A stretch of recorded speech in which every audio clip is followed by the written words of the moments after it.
As soon as I started playing my PlayStation 5 for the first time, I could not figure out for the life of me how to do this.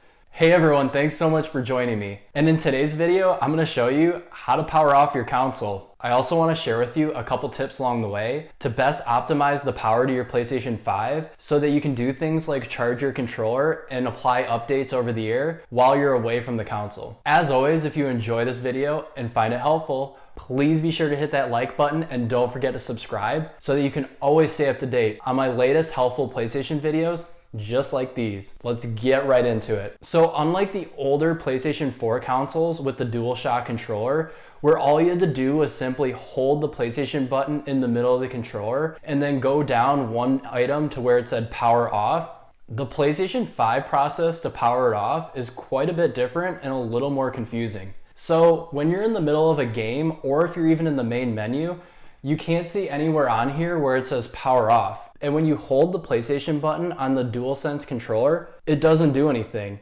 And actually, if you hold it for a certain amount of time, it'll just power off the controller itself. So Sony decided that instead of making that a power off for your console button, it's actually just a power off for your controller button. So to actually power down your console, you actually have to push the PlayStation button in the middle once, and then you have to go down to this sub menu down here and go all the way over with your D-pad to where it says power. Once you are at that power button, you can go into it and then you can choose to either power off your console completely, put it into rest mode, or restart it. Now, if you look on this menu, it says that it can actually charge your controllers and apply updates when you're away from the console. But in order to do that, you have to meet certain conditions. When you set up your PlayStation 5 console for the first time, you'll be met with a menu that asks you what rest mode setting that you want to apply to the console, ranging from most feature rich or least power consuming. But here's the catch.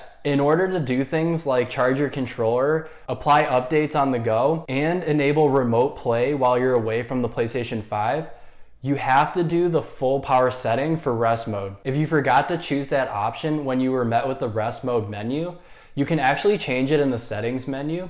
And so how you do that is you go up to the gear icon on the top right of your screen in the settings menu, and then all you have to do is go down to where it says system, and then you want to go down to the power saving menu. When you're at the power save menu, you'll get a couple options, and the one that we want to change if we want to enable controller charging is features available in rest mode. Once you enter that features menu, you'll then be met with the option to supply power to the USB port while the console is in rest mode. What's cool is if you don't want to supply that much power to your console, say throughout the entire night before you play again the next day, you can actually set it so that the power supplied to your USB ports in rest mode is only for a certain amount of time. So in my case, I chose 3 hours, and that seems to be more than enough time to charge my controller when I have it plugged into the PS5 in rest mode. Another setting that you for sure want to turn on if you want to apply updates over the air while you're away from the console and have the option to remote play on it,